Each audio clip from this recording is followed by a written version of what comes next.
what's going on, y'all? T-Bob here. And Jake as well. And you're about to watch a little OTB LSU. We're going to give you all the latest, greatest between LSU football, baseball, women's basketball, softball, and everything in between.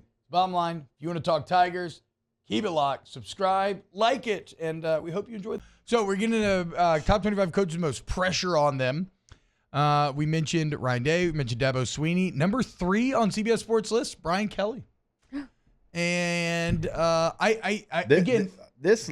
where's James Franklin on this? He's number 4. Okay. Oh, no, sorry. Lincoln Riley 4, James Franklin 5. I was about to say. That checks out. See, but to me, like, just talking to different people like we do every single day, like, his name comes up in this conversation way more than anybody that we've said, even Ryan Day.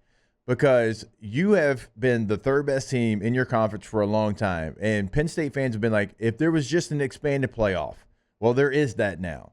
Now, you've got some teams coming over to your conference, one in Oregon that I know is better than you right now. You have to go make a 12-team playoff. There's no more excuse for Penn State.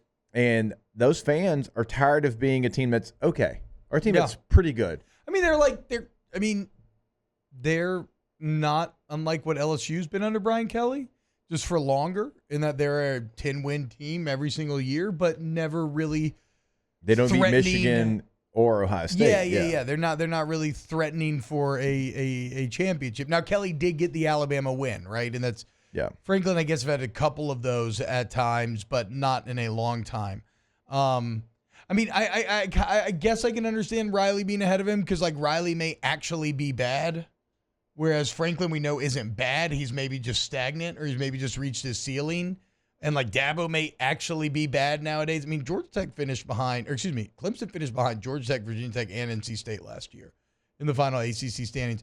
Brian Kelly's interested in me, though, because, Jake, you mentioned it not being quite as hot around Columbus for Ryan Day as maybe it feels nationally. I kind of feel the same for Brian Kelly, where, yes, I do sense what people are getting at, right? 2 10-win seasons in a row. It's a weird thing, because like 2 10-win seasons in a row is good, especially when you take over a team that was where it was at, with a sub 500 2 years. But you feel like in some ways you've underachieved. I mean, you had a Heisman winner, and the 3 games you lost, you had a defense that gave up an average of 48 points a game.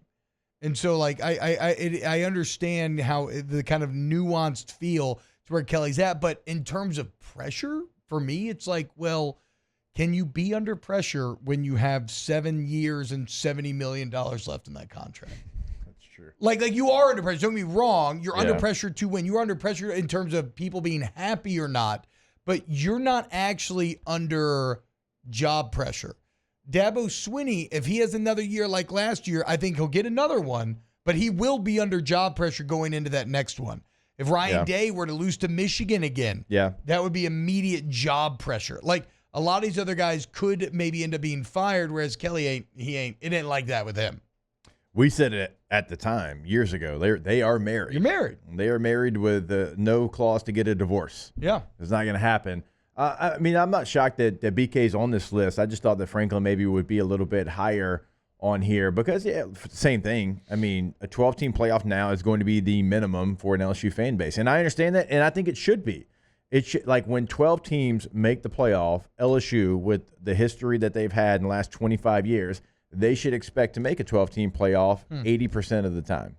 Oof. Now, I know. I know when we what did I this just exercise, said. they would have made it 50%, Yeah, right? Or right under 50. Yeah. Huh. I mean, but that is why you went out and got That's Kelly. why you spent $100 million. Yeah, Coach Kelly's supposed to be able to bring you to that consistency that's always kind of eluded you, which, to be fair, you're kind of doing. Now you just need to take that next step, which is obviously going from 10 to 11 wins is the hardest step.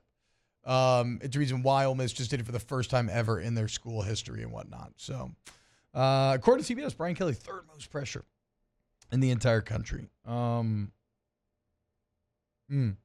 lot of teams feel like they should make that 12-team playoff, Jake. Not a lot of oxygen, not a ton of oxygen in the room. Like, there's not as many spots to go around as it actually feels like. Yep.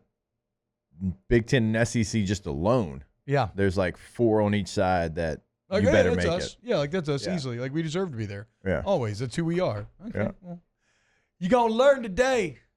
Wow, Jake. What incredible takes. I mean, those guys, they're just the best. I think so. And if you think so, again, hit the like button, subscribe, ring the bell so you get notifications when we post every single day here on OTB LSU.